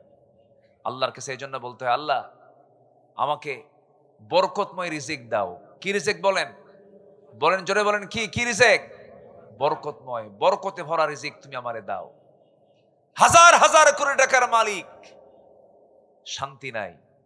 ঘরে ঢুকলে বউ ঠিক নাই, মেয়ের দিকে তাকালে ওর চরিত্র ঠিক নাই, ছেলেটা ইয়াবা খায় শীত হয়ে পড়ে থাকে। আছে না নাই? ছেলে ইয়াবা খায়, মেয়ে নোংরামি করে, বউটা পরকিয়া করে। হাজার হাজার কোটি টাকার মালিক, ও নিজেও মদ খায় শীত হয়ে পড়ে থাকে। একই ছাদের নিচে, একই দেওয়ালে, একই ফ্ল্যাটে, একই বাড়িতে থাকে, কারোর সঙ্গে কারো কোনো সম্পর্ক নাই। এগুলো কি রিজিক? এগুলো কি বরকত? না। ঈমান আনবো, নেক আমল করব, গোটা পরিবার, গোটা সমাজ, গোটা রাষ্ট্র বরকতে ভরপুর হয়ে যাবে। এই জন্য সফল হতে হলে আগে 1 নম্বর পুঁজি হলো ঈমান এবং আমল। ঈমান এবং, জোরে বলেন, ঈমান এবং আমল। আল্লাহ কবুল করুন, জোরে বলি আমিন। ঈমান আনা মাত্রই পরীক্ষা আসবে, কিন্তু পরীক্ষা দেব না ইনশাআল্লাহ? বলেন, পরীক্ষা দিতে রাজি আছি তো ইনশাআল্লাহ? হ্যাঁ, ঈমান মানি হলো পরীক্ষার সম্মুখীন হতে হবে। পরীক্ষা দিতে হবে। আশাদ্দুন নাসি বালাউল আম্বিয়া সুম্মাল আমসাল ফাল আমসাল। এই দুনিয়াতে যত বড় বালা মুসিবত আসছে এর মধ্যে সবচেয়ে বেশি বালা মুসিবতের সম্মুখীন হয়েছেন আম্বিয়া কেরাম। আপনি কোন নবীর দিকে তাকাবেন, তার বালা নাই, মুসিবত নাই? নূহ আলাইহিস সালাতু ওয়াস সালাম মারতে মারতে তাকে রক্তাক্ত করে রাস্তায় ফেলে দিয়ে যেত, কিন্তু তার দাওয়াত বন্ধ হতো না। তিনি কেমন করে দাওয়াত দিয়েছেন, ইন্নী দাআউতু কওমি লাইলান ওয়া নাহারা। তিনি দিনে এবং রাত্রিতে কালিমার দাওয়াত দিয়েছেন। 900 বছর। কত বছর বলেন? 900 বছর। ইসলাম কবুল করেছে মাত্র 80 জন মানুষ। 80 থেকে 90 জন মানুষ ইসলাম কবুল করেছে। আমার বন্ধুগণ, তার দাওয়াত বউ পর্যন্ত গ্রহণ করে নাই, তার দাওয়াত সন্তান পর্যন্ত গ্রহণ করে নাই। ইমরাত নূহ, ইমরাত লূত, বউটা পর্যন্ত ঈমান আনে নাই, ছেলে পর্যন্ত ঈমান আনে নাই। কিন্তু এখানে এর মানে কি? আল্লাহর নবীর দাওয়াত ব্যর্থ না সফল? বলেন বলেন বলেন বলেন। তার দাওয়াত কিন্তু ব্যর্থ ছিল না। আইয়ুব আলাইহিস সালাতু ওয়াস সালামকে আল্লাহ রাব্বুল আলামিন কত বড় পরীক্ষায় ফেলে দিয়েছেন। অসুখ বিসুখ হলে পরে অনেকে হতাশ হয়ে যান। আল্লাহ তাআলা নবীকে অসুখ দিয়ে বুঝিয়ে দিয়েছেন, দুনিয়ার মুসলমান, দুনিয়ার বান্দারা, তোমরা মন খারাপ করো না। আমি আমার পছন্দের নবীকে পর্যন্ত আমি রোগ দিয়ে তাকে পরীক্ষা করেছি। আসেন দোয়া করে দিই। এই যে 2-1 জন করে ওঠে, কি চাপ চুপ লাগছে নাকি আপনাদের? ও চাপ, নিম্নচাপ। নিম্নচাপ কি চাপ? কি জানে খুলে এখানে কি চাপ জানে কইছে না। একটু বসেন না, একটু বসেন। ভাইরে কত সময় কত দিকে চলে যায়। আপনি তো আমাকে দেখছেন, কিছু লোক যাচ্ছে, আমি আবার দেখি, আবার এই জন্য ওইদিকে চোখ চলে যায়। আমি চাচ্ছি যে 100% মানুষ, 100% মানুষ আমরা থেকে যাব। জোরে বলি ইনশাআল্লাহ। আমরা একসঙ্গে দোয়া করব ফিলিস্তিনকে নিয়ে, আমরা একসঙ্গে দোয়া করব কাশ্মীরকে নিয়ে। আর তবে আমার বিশ্বাস খুব বেশি দিন ধরে নয়, ভারত টুকরো টুকরো হয়ে যাবে। খুব অল্প দিন, অল্প দিন। গাসওয়াতুল হিন্দের ঘান আমরা নাকের মধ্যে পাচ্ছি। আল্লাহর ঘরকে তারা হাত দিয়েছে, ওরাও টুকরো টুকরো হয়ে যাবে। সময় বেশি দিন নাই। ইসরায়েল টুকরো টুকরো হয়ে যাবে, টিকবে না। মাজলুমদের দোয়া কবুল করেন কে? মাজলুমদের দোয়া কবুল করেন কে? সম্মানিত ভাইয়েরা, আমরা বিজয়ী হয়ে যাব। শর্ত হলো ঈমান আনতে হবে, নেক আমল করতে হবে। রাজি আছেন তো? ঈমান এবং নেক আমল থাকলে আমার মুখের দোয়া কবুল করবেন কে? যা বলবো তাই কবুল করবেন তিনি। সবাই কি নামাজ পড়তে রাজি আছেন? কয় ওয়াক্ত নামাজ? আমার না খুব লজ্জা লাগে জানেন, মুসলমানকে নামাজের কথা বলতে হয়। বিষয়টা এরকম না? মুসলমানকে নামাজের কথা বলতে হয়। মুসলমানকে কেন বলতে হবে নামাজের কথা? এর কারণ হচ্ছে সবচাইতে বড় ব্যর্থতা হলো রাষ্ট্রের ব্যর্থতা, রাষ্ট্রের ব্যর্থতা, রাষ্ট্রের ব্যর্থতা। এত আইন পাশ হলো, নামাজের আইন কেউ পাশ করলো না। কি আইন পাশ করলো? আইন পাশ করলো হলো বেশ্যাবৃত্তির আইন পাশ করছে। করে নাই? করে নাই? সেই পতিতারা পতিতাবৃত্তি করবে, তাদেরকে শ্রমিকের মর্যাদা দিতে হবে। নারী সংস্কারের কিছু নীতিমালা এই প্রেক্ষাপটে পাশ করার ষড়যন্ত্র করা মানে কিছু নাস্তিক ঘাপটি মারা কিছু নাস্তিক বিভিন্ন মন্ত্রণালয়ে বসে আছে, ঠিক কিনা? এগুলো আমরা হতে দেব না। মেয়েদের সম্মান মর্যাদা প্রতিষ্ঠিত হবে পর্দার বাইরে না পর্দার ভিতরে? পর্দার বাইরে না পর্দার ভিতরে? আমার মাদের সোশ্যাল সিকিউরিটি, সার্বিক সিকিউরিটি একমাত্র পর্দাই দিতে পারে। পর্দার মধ্য দিয়ে তাদের সিকিউরিটি আসতে পারে। মেয়েরা ঢাকবে, মেয়েরা শালীনপূর্ণ পোশাক পরবে। হুকুমটা কার? আসতে বলবেন না, হুকুমটা কার? কে কতটুকুন কাপড় পরবে, কে কতটুকুন ঢাকবে, কার পোশাকের কোন ড্রেস কোড হবে, সব বলে দিয়েছেন কোরআনে। তিনি কে? আল্লাহ। প্রগতিবাদীরা, প্রগতি ওদের না, ওরা নাম দিছে প্রগতিবাদী, প্রগতি না দুর্গতি। এই প্রগতিবাদীরা বলে একটা পুরুষ যদি গ্রীষ্মের খরতাপে ক্যাম্পাসের সামনে যদি বুকের সবগুলো বোতাম খুলে দিয়ে যদি বাতাস নিতে পারে, একটা নারী কেন পারবে না? কত বড় জানোয়ার দেখেন, আছে না নাই? আছে। এগুলো দুষ্টামি, এগুলো শয়তানি। আল্লাহ তাআলা মাদেরকে বাহ্যিক যে স্ট্রাকচার দিয়েছেন, শারীরিক যে স্ট্রাকচার দিয়েছেন, মেয়েদেরকে আল্লাহ পাক ঢাকতে বলেছেন, আইয়ুদনিনা আলাইহিন্না মিন জালাবিবিহিন্না, তারা তাদের দেহের উপরে প্রশস্ত কাপড়টা ঝুলিয়ে দেবে। এটা কার বিধান বলেন তো? আসতে বলুন, কার বিধান? গত কয়েকদিন আগে বাউফল, পটুয়াখালীর বাউফলে কোন এক কর্মকর্তা একজন এসএসসি পরীক্ষার্থী হলে বোরকা পরে ঢুকবে বলে তাকে বলা হয়েছে মুখের নেকাব না খুললে ঢুকতে দেওয়া হবে না। এদের ধরে জুতা বেটা করা দরকার। এখনো এগুলো ষড়যন্ত্রগুলো চলছে। সম্মানিত ভাইয়েরা, সম্মানিত বন্ধুগণ, আমরা ঈমান এনেছি, নেক আমলও করব, জোরে বলি ইনশাআল্লাহ। বেনামাজি থাকবো না, নামাজি হব, জোরে বলি ইনশাআল্লাহ। বউ বেনামাজি, তাকে নামাজি বানাবো, বলবো নামাজ তোমাকে পড়তেই হবে। পৃথিবীর যত ভুল একজন মহিলা করুক, ইসলাম কখনো তালাককে পছন্দ করে না। ইসলাম তালাককে অপছন্দ করেছে। তালাক দিও না, বৈঠকে বসো, সমাধান করো, অসুলহু খাইর, অনেক কথা বলে আল্লাহ তাআলা বারবার বলছেন তোমাদের সম্পর্ক তোমরা অটুট রাখো। কিন্তু যদি কোন নারী যদি আল্লাহর হক নষ্ট করতে চায়, আপনার স্ত্রী যদি নামাজ না পড়তে চায়, নামাজের যদি বিরোধিতা করে, তাহলে সে কি আপনার কখনো বন্ধু থাকতে পারে? বন্ধু থাকতে পারে? কিন্তু নামাজের কারণে সম্পর্কের অবনতি এটা খুবই কম। দিন মানার কারণে, দিন না মানার কারণে সম্পর্ক অবনতি হয়েছে এটা খুবই কম। যত তালাক হচ্ছে আমার দেশে, এই তালাকের প্রবণতা মূর্খদের মধ্যে বেশি না শিক্ষিতের মধ্যে বেশি? ভালো তো বললেন আপনারা, বলেন বলেন, মূর্খের মধ্যে না শিক্ষিতের ভিতরে?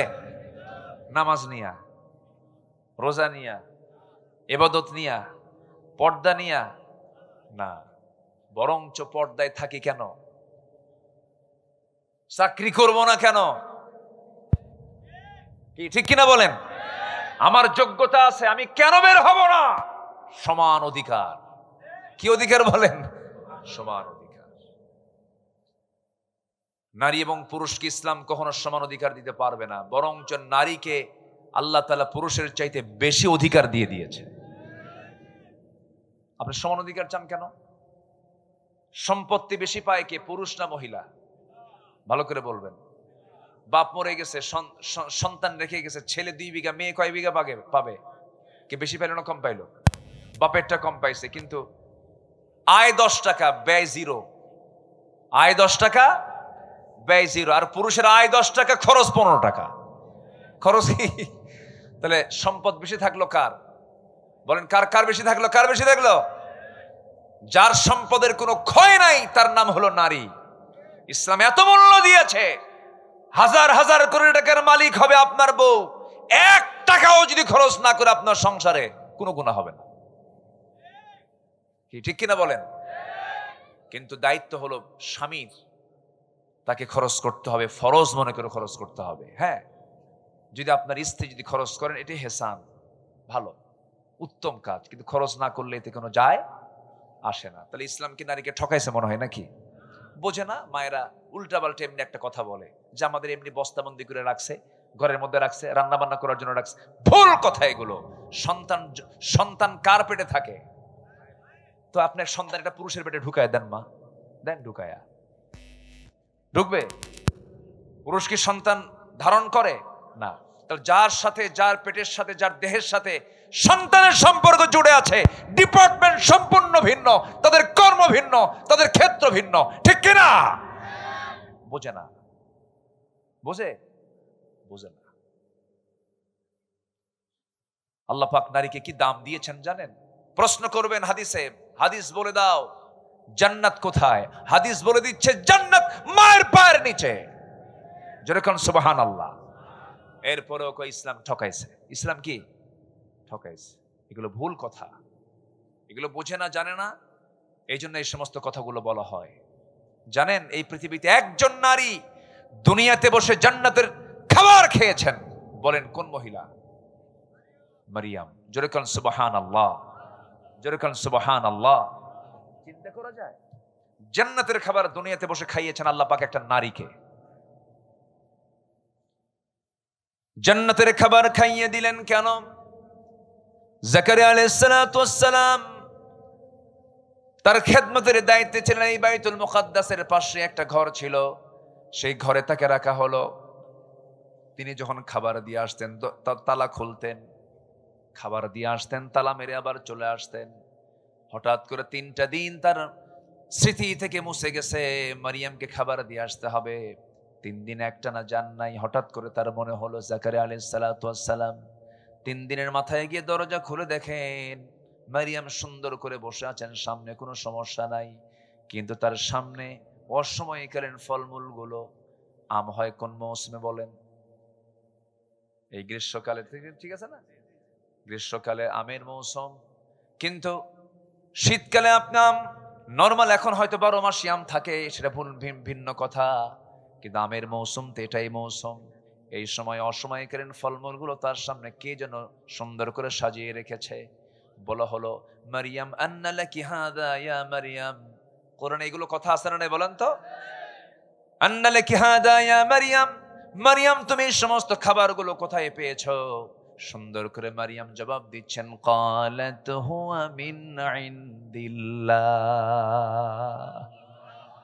ও খালু, জাকারিয়া আলাইহিস সালাতু ওয়াস সালাম আল্লাহর পক্ষ থেকে আল্লাহ আমার জন্য স্পেশালি জান্নাতের খাবার পাঠায়া দিয়েছেন। ভরসা কার উপর ছিল? আপনিও ভরসা করেন মা, আল্লাহ আপনার রিজিক দিয়ে দিবেন। বলে যে পুরুষ চাকরি করবে, আমিও চাকরি করব। হ্যাঁ চাকরি করেন, পুরুষের সাথে না, মেয়েদের মহলে চাকরি করেন। কি ঠিক কিনা বলেন? চাকরি করেন, পর্দা ছাড়া না, পর্দা সহ, পর্দা সহ চাকরি করেন, পর্দায় থেকে চাকরি করেন, কোনো সমস্যা নাই, কোনো প্রবলেম নেই। কিন্তু পর্দা নাই যেখানে চাকরি করা যাবে না সেখানে। এটা হচ্ছে সবচেয়ে বড় বিষয়। ইসলাম আপনাকে এত সংকীর্ণ করে রাখে না, অবশ্যই আপনার দায়িত্ব আছে। আপনি একজন পর্দাশীলা মহিলা, আপনার অপারেশন লাগবে, পেট অপারেশন করতে হবে। কি পুরুষ ডাক্তার ভালো হয় না মহিলা ডাক্তার ভালো হয়? ডাক্তার হবে মেয়েরা, সমস্যা কোথায়? কোনো প্রবলেম নেই। ইঞ্জিনিয়ারিং ফার্ম তৈরি হবে, সেখানে শুধু মহিলারা থাকবে, সেখানে সমস্যা নেই। প্রাইমারি স্কুল টোটাল মেয়েদের হাতে তুলে দেওয়া উচিত। প্রাইমারি স্কুল মেয়েরা দেখবে, কোনো সমস্যা নাই। সব পরিচালনা মেয়েরা করবে, কোনো ডিপার্টমেন্ট, কোনো সমস্যা নাই। কিন্তু চাকরি আগে না পর্দা আগে? আমার দেশে কোনটা আগে বলেন? আমার দেশে কোনটা আগে? চাকরি আগে, পর্দা দরকার নাই। আরো খোলো, আরো খোলো, যত খোলে তত সাহসী, তত কি সাহসী। কম কথা, সাহসী মহিলা, সাহসী নারী, সাহসী অভিনেত্রী সব খুলে ফেলে। যেরকম নাউজুবিল্লাহ। মেয়েরা খুললে মর্যাদা পাবে না ঢাকলে মর্যাদা পাবে? ঢাকলে মর্যাদা পাবে। যত দামি দামি সম্পদগুলো সব আল্লাহ পাক, যত দামি দামি জিনিস, মুক্তা কার পেটে থাকে? বলেন বলেন বলেন বলেন। ঝিনুকের পেটে। ঝিনুক থাকে কোথায়? সাগরের তলে থাকে। মুক্তা ঝিনুকের পেটে, ঝিনুক থাকে সাগরের তলে। আল্লাহ পাক পর্দার মধ্যে রেখে দিয়েছেন। দামি দামি ফলমূলগুলো আল্লাহ পাক পর্দার মধ্যে রেখে দিয়েছেন। চাঁপাইনবাবগঞ্জ, রাজশাহীর ওই যে মোড়ের আম চত্বর, ওটা কি আম? ওটা কিসের বলেন না? ওটা মরা আম, বুঝতেই পারতেছে। ওটা কি? ফজলি আমের। আচ্ছা যাই হোক, আমি একটা আম পছন্দ করি, নাম হলো ন্যাংরা। কি আম? ন্যাংরা। আজ থেকে আরো 21 বছর আগে চাঁপাইনবাবগঞ্জের একদম কনসার্ট এরিয়াতে, শাহবাজপুর এলাকা মনে হয় এটা হতে পারে, সোনা মসজিদের আশপাশে হবে কোথাও। ওই বেচারের প্রায় 150 বিঘার মতো তার আম বাগান। তো বললাম, চাচা আপনার বাগানে কি কি জাতের আম আছে? উনি 120-25টা আমের নাম কইল। রাজভোগ, রানীভোগ, গোপাল ভোগ, এরকম বহু নাম টাম বলল। এখন তারও নাম আরো কিছু আসছে, আম রংপুরের মিঠাপুকুরের দিকে এক আম হয় হাড়ি ভাঙ্গা, সামনে আরেকটা নাম দিবে মাজা ভাঙ্গা। আচ্ছা যাই হোক,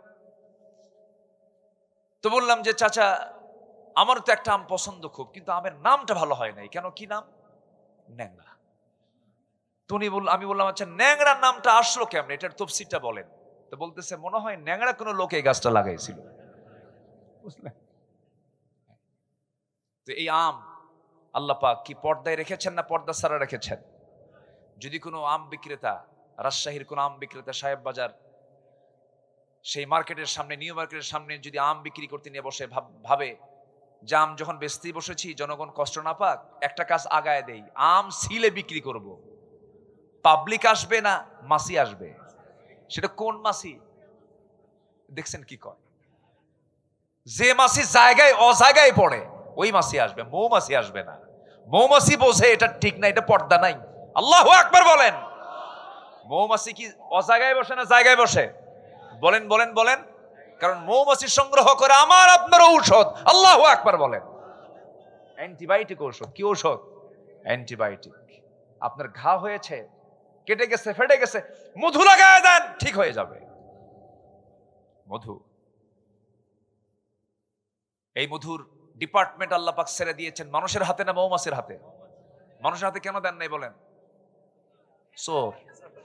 মৌমাছি মধু বানায়, 450 মৌমাছি 20 লক্ষ ফুলে যাতায়াত করে, 13 লক্ষ মাইল পরিভ্রমণ করে 1 পাউন্ড মধু সে তৈরি করে, তার পেটের মধ্যে নিয়ে সুন্দর করে মৌচাকে রেডি করে। আর সেই মধুর ভিতরে মানুষ মিষ্টির শিরা ঢুকায় কয় আরো মিষ্টি বানায়া দিলাম, খা।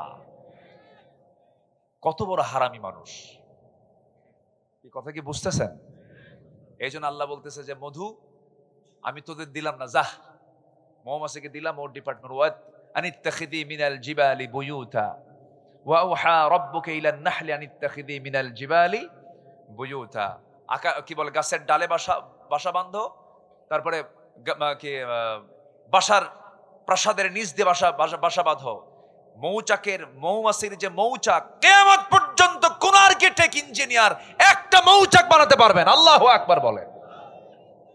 সব ডিপার্টমেন্ট দিয়েছেন, মৌমাছির হাতে ছেড়ে দিয়েছেন। ফার্মাসিউটিক্যাল ফ্যাক্টরি দিয়ে দিয়েছেন, জাহতু ফিহি শিফাউল লিন্নাস। এবং এই ফ্যাক্টরি, এই মধু তৈরি করার জন্য মৌমাছির পেটকে বাছাই করেছেন কে? মৌমাছির পেটকে বাছাই করেছেন কে? ইয়াখরুজু মিন বুতুনিহা শারাবুন মুখতালিফুন আলওয়ানুহা।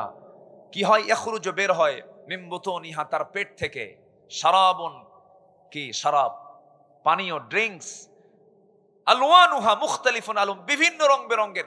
মধুর রং কি একরকম হয়? ভিন্ন রং বেরঙের। এক একটা ফুলের মধ্যে এক একটা রঙের হয়, এক একটা ফুলের মধ্যে এক একটা রং আল্লাহ পাক করে দিয়েছেন। যেরকম সুবহানাল্লাহ। এই মধুগুলো সংগ্রহ করার সময়, রসগুলো সংগ্রহ করার সময় মৌমাছিগুলো মুখে নিয়ে আসে না, পেটের মধ্যে নিয়ে আসে। পেটের মধ্যে আলাদা স্টমাক আছে, মানুষের স্টমাক একটা, আর আল্লাহ পাক মধুর স্টমাক দিয়েছেন পেটের মধ্যে 2টা। একটা তার পেটের স্টমাক, খাওয়ার স্টমাক, আর একটা হচ্ছে হানি স্টমাক, মধু রাখার এক্সট্রা স্টমাক। আল্লাহু আকবার বলেন। সেই মৌমাছি কি সাহেব বাজারের মোড়ে ওই আমের উপরে কি সেই মৌমাছি বসে? না, সাধারণ মাছি বসে। কি বসে? মাছি বসে। কিন্তু মাছি বসলে কোনো ক্ষতি হবে না যদি পর্দায় থাকে। আর যদি পর্দা খুলে ফেলে, শুধু একটা মাছি ঢুকবে, তোর 14 গুছি ডায়রিয়া হয়ে মরবে, ঠিক কিনা? অতএব যে মহিলার গায়ে পর্দা নাই, ওটা ডায়রিয়া। ওটা কি বলেন? রোগী বাঁচা অসম্ভব, শেষ হয়ে যাবে, অসুখ বিসুখ সৃষ্টি হবে। জেনা আছে যেখানে, নতুন নতুন রোগ আছে সেখানে। এই যে করোনা আসছিল, এগুলো সব জেনার ফসল। কিসের ফসল বলেন? গনোরিয়া, সিফিলিস, HIV, এরপরে যত বড় বড় জটিল রোগগুলো আছে, সমস্ত রোগের মূল কারণ হলো অবাধ যৌনাচার, অবাধ যৌনাচার, পর্দাহীনতা। এই জন্য মা বোনদের পর্দায় থাকার দরকার আছে না নাই? আসতে বলবেন না, আছে না নাই? পর্দা আগে পুরুষের দরকার না মহিলার দরকার? ও, আপনার দরকার নেই। দেখছেন কত সস্তা আমল করতে চায়। দেখেন আল্লাহ পাক পর্দার হুকুম দিয়েছেন আগে নারীকে না পুরুষকে? এই তো এখন লাইনে আসছে, পুরুষকে পর্দা করতে হবে। এখনকার সমাজের সবচেয়ে বড় পর্দা হলো, আর নারী দেখার জন্য বাইরে যাওয়া লাগে না। দেখবেন বিভিন্ন জায়গায় 4-5টা ছেলে এক জায়গায় গ্রুপিং করে বসে, ওই যে মোরাকাবা মুশাহাদায় মোবাইল নিয়ে বসে, মোরাকাবা মুশাহাদা কি কথা কি বুঝতেছেন? ওই যে বসে আছে ঘন্টার পর ঘন্টা পার করতেছে, 1 ঘন্টা 2 ঘন্টা 3 ঘন্টা চলে যায়, কুটকুট করে হাসে, আবার স্ক্রিনের দিকে তাকায়, শুধু নখ দিয়ে টানে, দেখার পরে দেখতে থাকে, সময় চলে গেল, আধা ঘন্টা গেল, 1 ঘন্টা গেল, 2 ঘন্টা চলে গেল। এই যে আজকে ডিভাইসটা বের করে দিয়েছে ফেসবুক, কি মুসলমানদের না ইহুদির? বলেন কার কার কার কার কার কার? ইহুদির। আপনি এটাকে নিয়ন্ত্রণ করতে না পারলে আপনার ইমানটাও হেরে যাবে। ইমান নষ্ট করার জন্য তো এগুলো নিয়ে আসা হয়েছে। এর যতটুকু উপকার আছে তার চেয়ে ক্ষতির পরিমাণ কম না বেশি? এর থেকে যেটা কল্যাণ সেটা আপনি গ্রহণ করবেন। অতিরঞ্জিত পর্দার খেলাফ হয়ে যায় এমন কিছু আপনার জন্য করা যাবে না। ইমানকে যদি মজবুত রাখতে চান, নেক আমল করতে হবে। পর্দা হচ্ছে শ্রেষ্ঠ নেক আমল। সেই নেক আমলটা করবো আমরা, জোরে বলি ইনশাআল্লাহ। আল্লাহ রাব্বুল আলামিন সুন্দর করে বলছেন সূরা বুরুজের, আমি 11 নম্বর আয়াতের তেলাওয়াত দিয়ে শুরু করেছিলাম।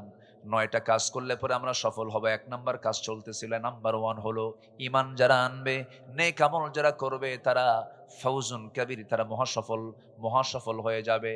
আমরা ঈমান আনবো, নেক আমল করব, 5 ওয়াক্ত নামাজ পড়বো। কারা কারা একটু হাত তুলে দেখান তো দেখি। জোরে বলি ইয়া আল্লাহ, আর জোরে বলি ইয়া আল্লাহ। আমাদেরকে 5 ওয়াক্ত সালাত আদায় করার তৌফিক তুমি আল্লাহ দিয়া দাও। জোরে বলি আমিন, আরো জোরে আমিন। হাত নামান। নাম্বার 2 হলো নফসের শুদ্ধতা লাগবে। কিসের বলেন তো? নফসটা কোথায়? নফস কোথায়? অনেকে কয় মাথায়, সারছে কাম। এখন এ তো আবার প্যাঁচ লেগে যাচ্ছে না? মানে উনি এখন কোন নিয়তে যে বললেন জানি না, আমি একটু বলে দিচ্ছি। কিছু মানে আলোচকদের মধ্যে কিছু বিভ্রান্তি। এটা আত্তাকওয়া হা হুনা, আত্তাকওয়া হা হুনা আল্লাযী ইউওয়াসওয়িসু ফি, বলেন বলেন বলেন বলেন, সুদুরিন নাস, আল্লাযী ইউওয়াসওয়িসু ফি সুদুরিন নাস। ওয়াসওয়াসা দেয় শয়তান হলো কোথায়? ফি সুদুরিন নাস, মানুষের বক্ষে। কুলুবিন নাস বলেননি। কলবের দরজা হলো সদর। কলবের দরজা কি? সদর। এই সদরে এসে ধাক্কা দেয়, কলবের ভিতরে শয়তান কখনো ঢুকতে পারে না। আল্লাহু আকবার বলেন।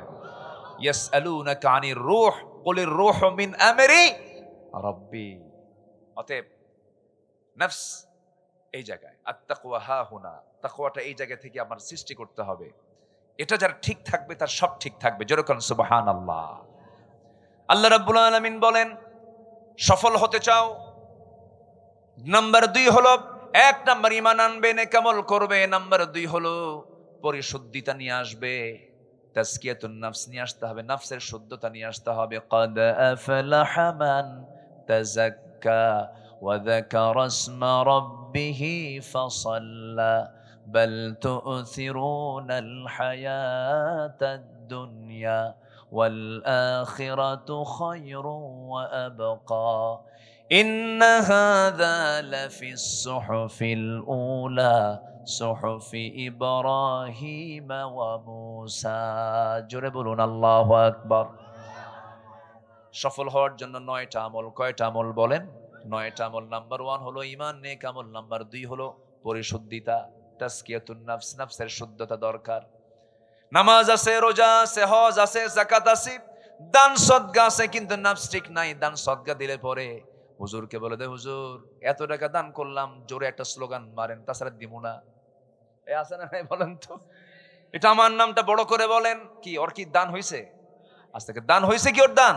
না। এই জন্য নফসের শুদ্ধতা দরকার।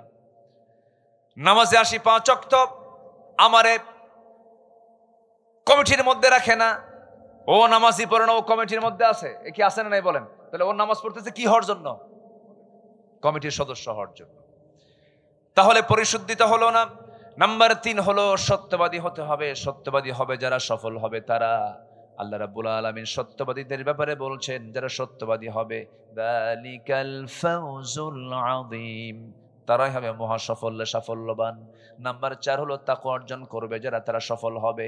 ওয়ামান ইউতিইল্লাহা ওয়া রাসূলাহু ওয়া ইয়াখশাল্লাহ ওয়া ইয়াত্তাকিহি ফাউলাইকা হুমুল ফাইজুন। জোরে বলুন আল্লাহু আকবার। নাম্বার 5 হলো ধৈর্যশীল হবে যারা, আল্লাহ রাব্বুল আলামিন তাদেরকে সফল বলেছেন। ইন্নী জাযাইতুহুমুল ইয়াওমা বিমা সাবারু আন্নাহুম হুমুল ফাইজুন। জোরে বলুন আল্লাহু আকবার। নাম্বার 6 হলো আল্লাহ এবং তার রাসূলের যারা আনুগত্য করবে তারা মহা সাফল্যে সাফল্যবান হবে। ওয়া মান ইউতিইল্লাহা ওয়া রাসূলাহু ফাকাদ ফাযা ফাওজান আযীমা। জোরে বলুন আল্লাহু আকবার। সৎ কাজের আদেশ দেবে যারা, অসৎ কাজের বাধা দেবে যারা, তারাও সফল হবে, তারাও মহা সাফল্য সাফল্যবান হবে। আল্লাহ রাব্বুল আলামিন সূরা ইমরান 104 নম্বর আয়াতে বলছেন, ওয়াল তাকুম মিনকুম উম্মাতুন ইয়াদউনা ইলাল খায়রি ওয়া ইয়া'মুরুনা বিল মা'রুফি ওয়া ইয়ানহাউনা আনিল মুনকার ওয়া উলাইকা হুমুল মুফলিহুন। জোরে বলুন আল্লাহু আকবার। নাম্বার 8 হলো তওবা করবে যারা, সফল হবে তারা। তওবা নাই, সফলতা নাই, তওবা নাই, মাফ নাই, তওবা নাই, আল্লাহর রহমত নাই। তওবা করব কার কাছে? সব সময় না এক সময়? বলেন, এক সময় না সব সময়। গুনাহ আছে যার, তওবা করতে হবে তার। আমাদের জীবনে কারো গুনাহ নাই? গুনাহ আছে? গীবত হয়, হয় গীবত হয়। গীবত কাকে বলে? আমি খুব প্রচন্ড ভয় পাই, ওই তাফসীর যেদিন পড়েছি সেদিন থেকে প্রচন্ড ভয় পাই। অবলীলায় কেমন করে গীবত গুলো করা হয়। যদি কেউ কারো গীবত করে, গীবত হলো ওই পরচর্চা, ওই গুনার কাজ। ধরুন ভাইটা একটা ভুল কাজ করে ফেলেছে, সেই ভাইয়ের কথাটা আমি ভাইকে না বলে আমি অন্য কাউকে বলে বেড়ালাম, সত্য ঘটনাই, কিন্তু এটা তার বলে বেড়ানোটা অপছন্দের কাজ। এটা হলো গীবত। এটা কি বলেন? গীবতের কাজ। এই গীবত করে যারা মরে যাবে, যার নামে গীবত করা হয়েছে, সেই দিন কিয়ামতের দিন যে গীবতকারী, যে গীবত করেছে, যার গীবত করেছে, যে গীবত করেছে তার সমস্ত আমলনামাগুলো বিকাশ হবে। যার গীবত করা হয়েছে তার আমলনামায় কি হবে? বিকাশ। বললেন তো, আমলগুলো ট্রান্সফার হয়ে যাবে। আমল ট্রান্সফার যখন হয়ে যাবে, ওই বান্দা বলবে, আল্লাহ এত রাতের তাহাজ্জুদ গেল কই, এত মার জিকির আজগার গুলো গেল কই, এত আমলগুলো, কোন আমলগুলো গেল কোথায়? সেদিন আল্লাহ বলবেন, বান্দারে সব আমল তো তোর ছিল, কিন্তু যার গীবত করেছিল আমি আল্লাহ, তার আমলনামায় তোর সমস্ত আমলগুলো ট্রান্সফার করে আমি তাকে মাফ করে দিয়েছি। জোরে কোন আল্লাহু আকবার। আরো জোরে কোন আল্লাহু আকবার। তাহলে গীবত যদি করা হয়, এখানে ক্ষতি হয় কার বেশি বলেন? যে গীবত করলো না যার গীবত করা হলো? যে গীবত করলো আর যার গীবত করা হলো, তার লাভ না লস? তার লাভ না লস? অতএব যার গীবত করা হচ্ছে, যখন শুনবে আমার নামে গীবত হয়, সেই সময় সেই ব্যক্তির উচিত মিষ্টি হাতে নিয়ে ওই বাড়িতে যাবো, ভাই ভালো করে গীবত কর।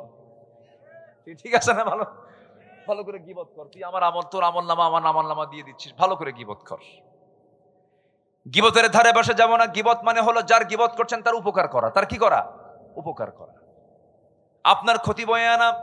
এই জন্য গীবত করার সময় নাই, মিথ্যা সাক্ষী দেওয়ার সময় নাই, আশেপাশে কাজ করার সময় নাই। যখন এর সময় আসবে, আল্লাহর কাছে বলবো, আল্লাহর কাছে তওবা করব।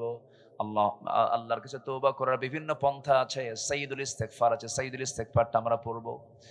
এরপরে ছোট্ট আস্তাগফির হলো আস্তাগফিরুল্লাহ। বলেন, কি বলেন? বলেন বলেন, আস্তাগফিরুল্লাহ, আস্তাগফিরুল্লাহ, আস্তাগফিরুল্লাহ বারবার বলবো। আমার নবী গোটা দিনে 100 বারেরও বেশি বার তিনি তওবা করেছেন, ইস্তিগফার পড়েছেন। আমার বন্ধুগণ, তওবা করলে আল্লাহ খুশি হয়ে যান। আল্লাহ রাব্বুল আলামিন বলেন, তুবু ইলাল্লাহি জামিআন আইয়ুহাল মুমিনুনা লাআল্লাকুম তুফলিহুন। জোরে বলুন আল্লাহু আকবার। সর্বশেষ নাম্বার 9 হলো তারাই তো সফল যাদের মধ্যে 9টা গুণ থাকবে, যাদের মধ্যে 7টা গুণ থাকবে। সূরা মুমিনুন বাড়িতে দেখে নেবেন, 7টা গুণ আছে যার সফলতা আছে তার। ক্বাদ আফলাহাল মুমিনুন। জোরে বলুন আল্লাহু আকবার। ওই সমস্ত মুমিনরা সফল কাম যারা নামাজটাকে সুন্দর করে আদায় করে, আজে বাজে কথা মুখ থেকে বের করে না, বা বেহুদা কোনো কথা বের করে না। আনিল লাগবি মুরিদুন ওয়াল্লাযীনা হুম লিয-যাকাতি ফাঈলুন। যাকাত যারা ঠিকমতো আদায় করে। আমরা যাকাত চাই না সুদ চাই? বলেন সমাজে আমরা কি চাই? যাকাত চাই না সুদ চাই? সুদ। শুধু ধনী হবে এক শ্রেণী, গরিব হবে একটা শ্রেণী। আর যাকাত যদি থাকে ভারসাম্য তো চলে আসবে, একটা ব্যালেন্স চলে আসবে, উঁচু নিচু ভাবটা দূর হয়ে যাবে। আমার বন্ধুগণ, নাম্বার 4 হলো যারা লজ্জাস্থান হেফাজত করবে। নাম্বার 5 হলো যারা ওয়াদা ঠিক রাখবে। নাম্বার 6 হলো যারা আমানত ঠিক রাখবে। নাম্বার 7 হলো নামাজ দিয়ে শুরু, নামাজ দিয়ে শেষ। ওয়াল্লাযীনা হুম আলা সালাওয়াতিহিম ইউহাফিযুন উলাইকা হুমুল ওয়ারিসুন আল্লাযীনা ইয়ারিসুনাল ফিরদাউসা হুম ফিহা খালিদুন। এই 7টা কাজ হবে যার, সফলতা আসবে তার, সে হবে জান্নাতের বাসিন্দা। জোরে কোন সুবহানাল্লাহ। আল্লাহ কবুল করুন, আল্লাহ কবুল করুন। জোরে বলি আমিন। রাত হয়েছে অনেক বেশি, আমি বুঝি যে রাত হয়েছে, যতটুকু হয়েছে আমরা বলে ফেলি আলহামদুলিল্লাহ।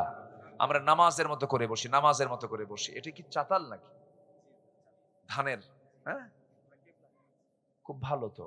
মানে আপনারা প্রিপারেশন নিয়েছিলেন যদি ঝড় বৃষ্টি যা আসে আসুক, না এরকম আপনারা প্রিপারেশন নিয়েছিলেন। আল্লাহ তুমি বৃষ্টিও দাও, মাহফিল হবে, এমন জায়গা চয়েস করছে। মহাবৃষ্টি হলেও জায়গা ঠিক আছে, ঠিক আছে। খুব ভালো। হ্যাঁ জি, অনেক সুন্দর হয়েছে। বলি আলহামদুলিল্লাহ। যিনি এই জায়গার মালিক, আল্লাহ তুমি তাকেও পুরস্কার দিয়ে দাও। জোরে বলি আমিন। উনি কোথায়? ব্যক্তি মৃত। জি, তার সন্তানরা তো আছে, আওলাদরা আছে। জি, আসুন আমরা আল্লাহর কাছে চাবো। যে যেখানে বসে আছে আমরা চাইবো কার কাছে? আল্লাহর কাছে। সবাই বলে সুবহানাকাল্লাহুম্মা ওয়া বিহামদিকা আশহাদু আল্লা ইলাহা ইল্লা আনতা